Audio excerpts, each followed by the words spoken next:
J'arrive pour vous présenter un nouveau livre sur Marilyn Monroe. Vous allez me dire encore un livre sur Marilyn Monroe, il y en a tellement. Pourquoi? Parce qu'il est spécial celui-ci. Il est made in Québec et il y a Nora Atala qui est une grande poétesse multi-récompensée qui a écrit un texte. Il y a Mathias Carpula qui est un Italien qui vit au Québec et moi-même qui ne suis pas du tout québécois mais qui m'intéresse beaucoup au Québec et surtout à Marilyn Monroe. Et donc ce sont 3 nouvelles de la fiction autour de Marilyn Monroe.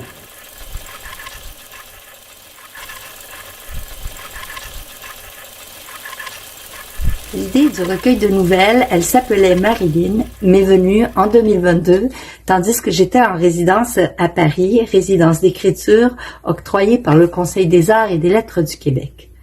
2022 marquait les 60 ans de la mort de Marilyn Monroe. En voyant tous les livres publiés à son propos, je me suis dit, pourquoi pas un recueil de nouvelles, et qui de mieux pour le faire avec moi que Jean-Max Méjean, un grand ami, écrivain et critique de cinéma. Par la suite, j'ai invité Mathias Carpula à se joindre à nous pour cette aventure. Après la mort de mon père, quand j'avais 10 ans, j'ai découvert dans ses Paris Match Marilyn dans des photos en noir et blanc, comme si elle était figée dans la mort, ce qui a marqué mon esprit. Norma Jean Baker Mortensen métamorphosée en Marilyn Monroe, cette femme devenue l'icône de tous les temps me fascine depuis toujours. Dans sa beauté immortelle, sa tragédie et jusqu'au mystère de sa mort qui demeure jusqu'au jour. Quand on y pense, elle a été la première MeToo des années 1950. Elle était adulée, haïe. Les femmes voulaient devenir Marilyn. Les hommes voulaient la posséder. Ces prédateurs qu'elle appelait mes loups. Violée dans son enfance, dans sa vie adulte. Elle souffrait également de ne pas connaître son père, qu'elle a tenté de retrouver dans ses mariages, ses époux qu'elle appelait daddy. Une grande souffrance donc. Quiconque lira « Elle s'appelait Marilyn » se rendra compte dans les 3 nouvelles qu'elle continue de vivre à travers la mort, qu'elle refuse de mourir et qu'il s'agit d'une quête identitaire. Ma nouvelle, Une souris à Manhattan, est entrecoupée de poèmes en clin d'œil à la star qui aimait tant en écrire.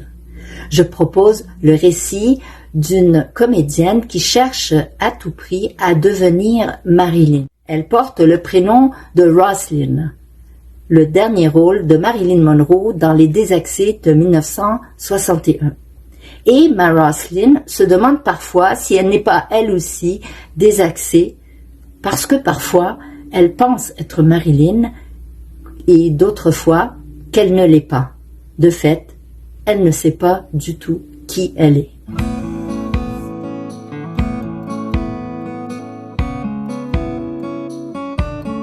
En général, je ne sais pas pourquoi, ça doit venir de la Trinité. Quand on est 2, il faut être 3 pour écrire un livre. En général, à 2, ça fait un peu bancal. Donc là, c'est surtout, encore une fois, Nora Atala qui a trouvé Mathias Carpula, qui est professeur à l'université. Il est italien, mais il vit à Montréal et il est professeur à l'université en études littéraires. Il a élaboré des théories linguistiques, donc lui a demandé si ça le tentait. Il a eu un temps de... C'est vrai que c'est une proposition qui semble étonnante, donc il a réfléchi, puis il a fini évidemment par dire oui. Parce que, évidemment, des livres sur Marilyn Monroe, il y en a on pourrait pas dire des milliers, mais il y en a des centaines. Et ce qui est très étonnant, c'est que ça continue à sortir. On dirait que c'est un sujet qui est inépuisable.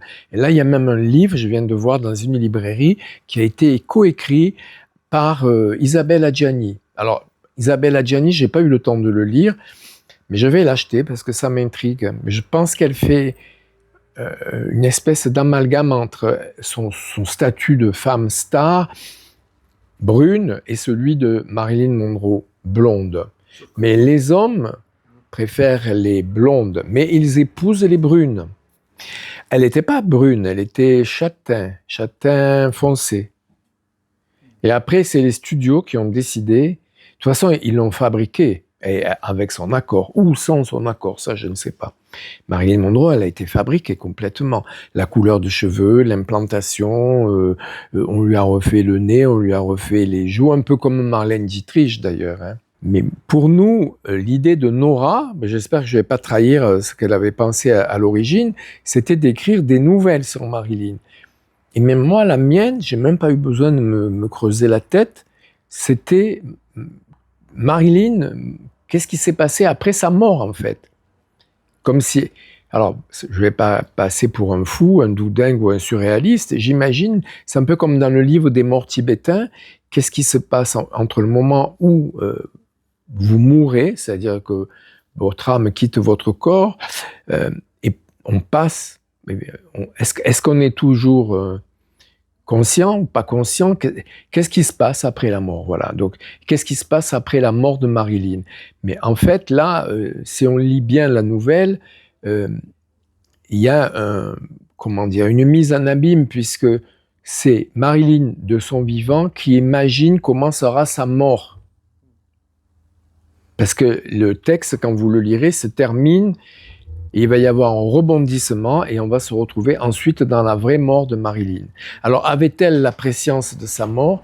A-t-elle été assassinée? S'est-elle suicidée?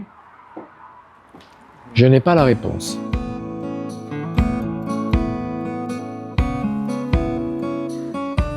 Écrire sur Marilyn Monroe, pour moi, au début, a été d'écrire avec Nora Talla et Jean-Max Méjean, avec deux personnes qui sont passionnées par le mythe de Marilyn Monroe. Au départ, Marilyn Monroe est une personne, puis après a traversé les époques, les décennies, en devenant un mythe pour beaucoup de personnes. Et donc, je travaillais dans un collectif qui réunissait pas énormément d'écrivaines, mais juste trois. Donc, c'est vraiment un livre écrit par Simon. Donc, c'était une nouvelle expérience pour moi. Et écrire une nouvelle sur un mythe cinématographique, pour moi, ça a été vraiment pas particulièrement le mythe de Marilyn Monroe, mais d'écrire vraiment sur la fascination qu'une personne, à n'importe quel âge, adolescente ou adulte, peut avoir pour certains acteurs, actrices. On les suit dans leurs différents rôles cinématographiques et on essaye aussi de les imiter dans les postures, peut-être aussi dans les looks. Il faut penser par exemple à Marilyn Monroe, sa coiffure est devenue tellement importante, ça a donné des modes aussi au sein de l'industrie cinématographique. Et donc dans mon cas, ça a été vraiment de m'imaginer une femme qui a sa vie quotidienne, minimaliste dans la banlieue de Québec, et que par contre sa fascination pour le mythe de Marilyn Monroe l'amènera à prendre des décisions importantes. Donc la fascination pour un mythe cinématographique, ça devient vraiment un moteur de changement.